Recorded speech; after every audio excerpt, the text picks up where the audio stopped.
Hello my dear friends, इस polynomial के part 2 में आपका फिर से स्वागत है।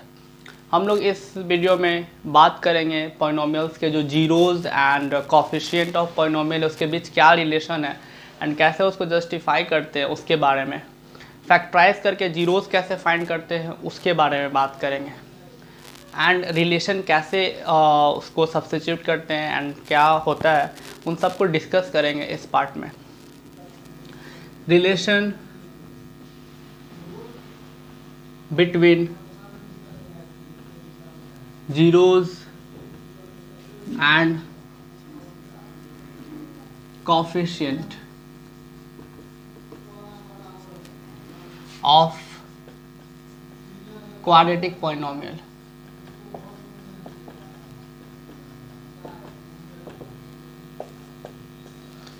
जो जीरोज है एंड कॉफिशिएंट है क्वाड्रेटिक पॉलिनोमियल के, उसके बीच में क्या रिलेशन होता है। सबसे पहले मैं एक क्वाड्रेटिक पॉलिनोमियल है उसको हम सपोज करेंगे, suppose that p x a x square plus b x plus c, where a b c are real number and a is not equal to zero.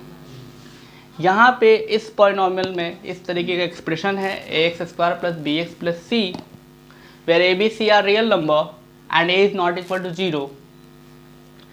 अगर इसका डिग्री 2 है इस इक्वेशन का तो दो रूट्स भी होंगे। वी डोंट नो कि क्या होगा, तो सबसे पहले हम मान लेते हैं let alpha and beta be 2 roots. X is equal to alpha and x is equal to beta पे हमारा जो ये पॉलिनोमियल है p alpha and p beta, p alpha is equal to zero and p beta is equal to zero according to assumption जो हम लोग माने हैं कि अल्फा और बीटा इसका रूट्स है या जीरो ऑफ द पॉलिनोमियल है, तो ये इसको पुट करने पे जीरो आना चाहिए। यहाँ पे x minus alpha and x minus beta are the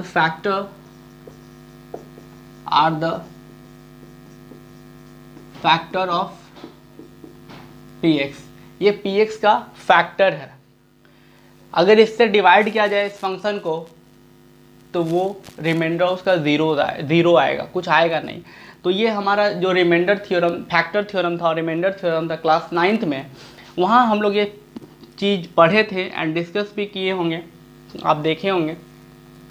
तो यहाँ पे x minus alpha and x minus beta are the factor of px। So उस अगर इन दोनों को मल्टीप्लाई किया जाए तो ये multiplication x minus alpha x minus beta, ये जो एक्सप्रेशन है a x square plus b x plus c is equal to होना चाहिए अकॉर्डिंग टू क्वेश्चन। लेकिन यहाँ पे थोड़ा सा डिफरेंस, अगर इसको मल्टीप्लाई करेंगे तो x का जो कॉफिशिएंट होगा 1 आएगा। तो x का कॉफिशिएंट कुछ तो होगा, तो हम लोग उसके लिए k मल्टीप्लाई कर रहे हैं खुद से, k x square minus alpha plus beta x plus alpha beta. अगर आपको मल्टीप्लिकेशन नहीं आता है तो आप उसको सीख सकते हैं पहले कैसे मल्टीप्लाई करते हैं वेरिएबल को एंड कांस्टेंट को। यहाँ से पहले x को मल्टीप्लाई किया x square minus alpha x minus beta x and minus minus plus alpha beta. x को कॉमन लिया अल्फा एक्स और बीटा एक्स से, माइनस को भी कॉमन लिया तो इस फॉर्म में हो गया। इसको हम लोग k से मल्टीप्लाई करेंगे तो इस तरीके से हो जाएगा k into alpha plus beta x plus k into alpha beta. अगर बोथ साइड हम लोग दोनों तरफ कंपेयर करें तो एक्स स्क्वायर का कॉफिशिएंट यहाँ a है और यहाँ एक्स स्क्वायर का कॉफिशिएंट क्या है, k है। तो इन दोनों को इक्वल होने के लिए k और a जो है क्या होना चाहिए, इक्वल होना चाहिए। So on comparing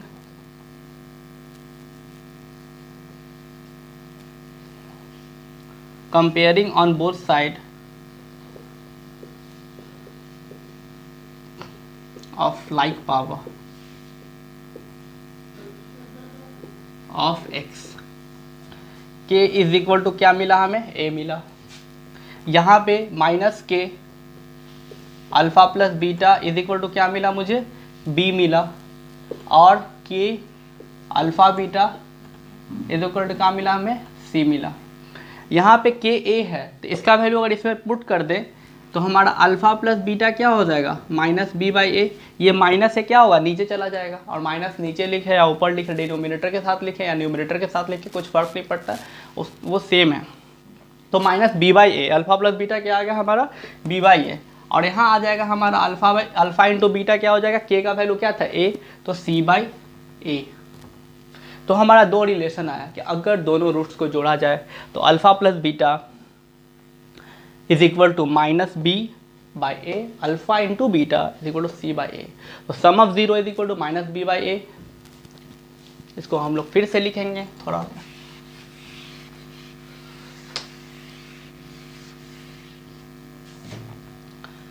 that means alpha plus beta is equal to minus b by a. इसको क्या कहेंगे, sum of zeros is equal to minus coefficient of x by coefficient of x square. यहाँ पे product of zero, अगर product करते हैं of zero, ये constant, ये हमारा क्वाड्रेटिक इक्वेशन के लिए है, ना कि सभी इक्वेशन के लिए। क्वाड्रेटिक के लिए जनरलाइज करके क्वाड्रेटिक के लिए बात हो रही है। Constant term by coefficient of x square, ये हमारा दो रिलेशन आया। इन दोनों रिलेशन को आप याद रखें, ये बहुत जगह काम आएगा। एंड वेरीफाई भी हम लोग करेंगे कि ये होता कैसे है। तो आपको समझ में आया होगा कैसे क्या रिलेशन होता है रूट्स और कोफिशिएंट के बीच में। Alpha plus beta is equal to minus b by a and alpha beta is equal to c by a, ये दो रिलेशन है हमारा। ओके, तो इस तरीके से होता है और इस पर हम लोग डिस्कस करेंगे कुछ क्वेश्चंस को। अगर आपको कभी रूट्स दिया हुआ है, px को अब हम लोग यहाँ पे इस तरीके से पुट कर सकते हैं, एक और फॉर्म है उसे भी लिख देते हैं कि अगर कभी आपको अल्फ़ा प्लस बीटा दिया रहे और अल्फ़ा इंटू बीटा दिया रहे तो किस तरीके से आप पॉलिनोमियल इक्वेशन, जैसे आपके पास पॉलिनोमियल इक्वेशन है तो उससे आप रूट्स फाइंड कर लेते हैं। लेकिन अगर आपको दो रिलेशन दिया हुआ ये दोनों, तो इससे कैसे हम लोग पॉलिनोमियल फाइंड करेंगे। तो p x is equal to a x square plus b x plus c, a common ले लीजिए, x square plus b by a c x square minus b, यहाँ माइनस ब्रैकेट में लिख दिए, ये minus minus plus b by a फिर से हो जाएगा, ए कॉमन लिए, यहाँ ए था नहीं तो डिवीज़न में आ गया। ये हमारा हो जाएगा x square minus alpha plus beta, minus b by a क्या है, alpha plus beta and plus alpha into beta. So इसको हम लोग पी एक्स लिख सकते हैं। ये हमारा पॉलिनोमियल है, ए हट जाएगा, कांस्टेंट है, उससे कुछ फ़र्क नहीं पड़ता क्योंकि वो जीरो की तरफ अगर जाता है तो जीरो बाई ए क्या होगा, ज़ीरो ही होगा, सो उससे कुछ फ़र्क नहीं पड़ेगा, वो मैंने हटा दिया। तो ये हमारा जनरल एक फार्मूला है की तरह बहुत जगह यूज़ होता है। तो इस पर अब एक दो क्वेश्चन हम लोग देखते हैं कैसे बनेगा।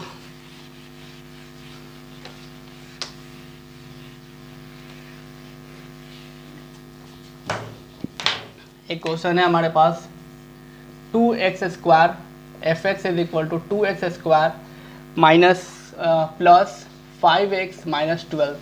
ये हमारा सबसे पहले क्या बोल रहा है कि इसके जीरोस फाइंड कीजिए, रूट्स फाइंड कीजिए। रूट्स फाइंड करने के बाद उसके जो रिलेशन है रूट्स एंड कोफिशिएंट के बीच में वो जस्टिफाई कीजिए, ये क्वेश्चन कह रहा है। तो यहाँ पे हमारा सबसे पहले इसको फैक्टराइज कीजिए। फैक्टराइजेशन क्लास 9th में पॉलिनोमियल में पढ़ाया गया था, उसका फैक्टराइजेशन अलग से भी चैप्टर था, तो ये वहीं से है। 2 इंटू माइनस 12 क्या हो गया, माइनस 24। माइनस 24 को इस तरह से फैक्टराइज करेंगे कि 2x square plus 8x minus 3x minus 12, कि इन दोनों को मल्टीप्लाई करने पे माइनस 24 आए, ऐड करने पे 5x आए। सो 8x माइनस 3x कितना होता है, 5x। 2x कॉमन लिया, बचा क्या, x प्लस 4, यहाँ माइनस 3 कॉमन लिया, x plus 4, 2x minus 3, x plus 4। तो ये हमारा फैक्टराइज हो गया। अब क्या करेंगे, fx को हम लोग 0 के इक्वल कर देंगे। 2x minus 3 x plus 4 is equal to 0। यहाँ से क्या होगा, 2x minus 3 is equal to 0 और x plus 4 is equal to 0। यहाँ से 2x is equal to 3, x is equal to 3/2, x is equal to minus 4। So x के दो value आ गए, 3/2 एंड -4। दो रूट्स मैंने बताया था कि इसके दो रूट्स रहेंगे, दो रूट्स आ गए। अब क्या करना है, मुझे जस्टिफाई करना है। रूट्स तो मिल गए, जो क्वेश्चन कह रहा था कि फाइंड द रूट्स या find the zeros, that is the same thing. तो we have to justify the relation between coefficient and roots of the quadratic equation. So यहाँ क्या करेंगे, ये अल्फा है बीटा है, सपोज दैट। तो alpha plus beta, let alpha is equal to 3/2, beta is equal to -4। हम लोग ले लिए इस तरीके से। तो अल्फा प्लस बीटा क्या हो गया, 3/2 प्लस -4, 3/2 -4, 3 -8, 2 -5/2, ये हमारा आया।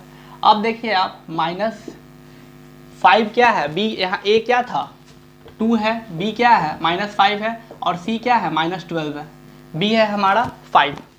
तो आप देख सकते हैं कि बी है हमारा 5 और ए है हमारा 2, तो -b/a आया ना। यही अल्फा प्लस बीटा क्या रिलेशन था हमारा, -b/a। सो ये उसको जस्टिफाई कर रहा है। फिर से है आपका अल्फा बीटा, 3/2 इंटू -4 मल्टीप्लाई किया मैंने, -12/2। ये देखिए सी का वैल्यू क्या है -12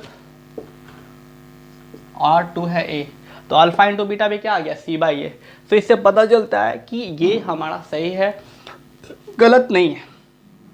इस तरीके से हम लोग जस्टिफाई कर सकते हैं। तो ये हमारा बनाने का तरीका है क्वेश्चंस को।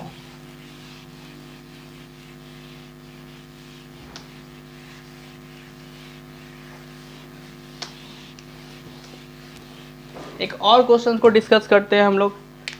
px is equal to, second question, √3x² minus 8x plus 4√3। Same इसको भी पहले फैक्टराइज करेंगे। फैक्टराइज करने के बाद जीरोस फाइंड करेंगे, जीरोस फाइंड करने के बाद उसको हम लोग जस्टिफाई करेंगे उसके रिलेशन को। 4√3 इंटू √3 कितना हो गया, 4√3 इंटू √3 इज इक्वल टू 12। यहाँ पे √3x² minus 6x minus 2x plus 4√3।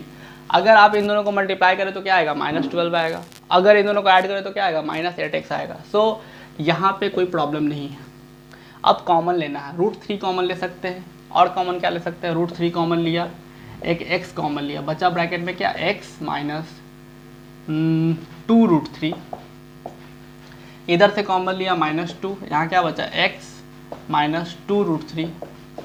तो आप देख सकते हैं ये और ये सेम होना चाहिए, अलग नहीं होना चाहिए। ये नहीं कि यहाँ कुछ और आ गया, यहाँ इस ब्रैकेट में कुछ और आ गया, तो प्रॉब्लम हो जाएगी, वो फैक्टराइज नहीं होगा। अब इस ब्रैकेट के टर्म्स को पूरा बाहर ले लेंगे, तो x माइनस 2√3 और यहाँ बचा √3x माइनस 2, ये बचा और ये वाला बचा, इस पार्ट को लिख दिए।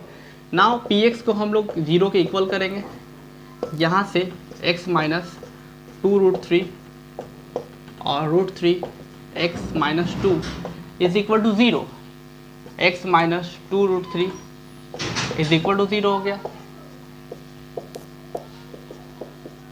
यहाँ से x के वैल्यू आ गया 2√3 एंड यहाँ से एक x का वैल्यू आ गया 2/√3, दो वैल्यू आ गया ना। इसे हम अल्फ़ा मानेंगे, इसे हम बीटा मानेंगे। अल्फ़ा प्लस बीटा, इस इक्वेशन में a क्या था हमारा √3, b क्या था हमारा -8, c क्या था हमारा 4√3।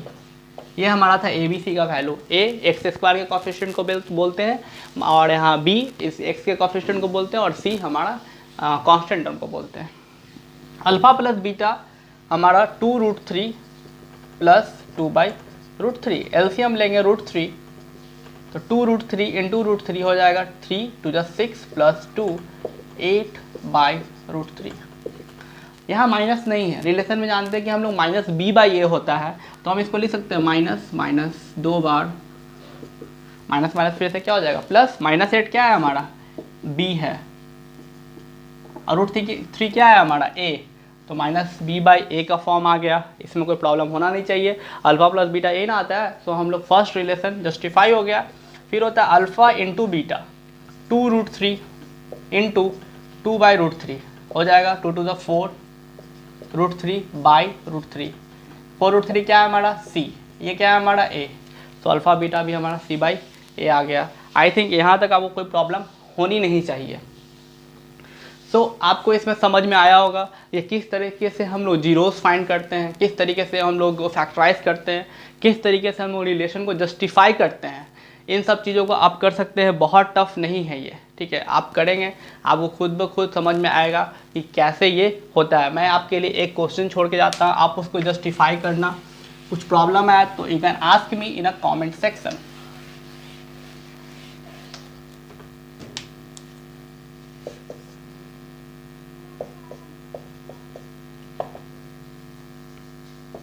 x² प्लस 6x प्लस 9, आप इसे फैक्टराइज कीजिए। First find the zeros of px and then justify the relation. ये आपके लिए क्वेश्चन है, आप इसे बनाइए एंड मुझे सॉल्व करके इसका आंसर बताइए कि क्या होगा। सो इस पार्ट में यहीं तक। Thank you for watching this.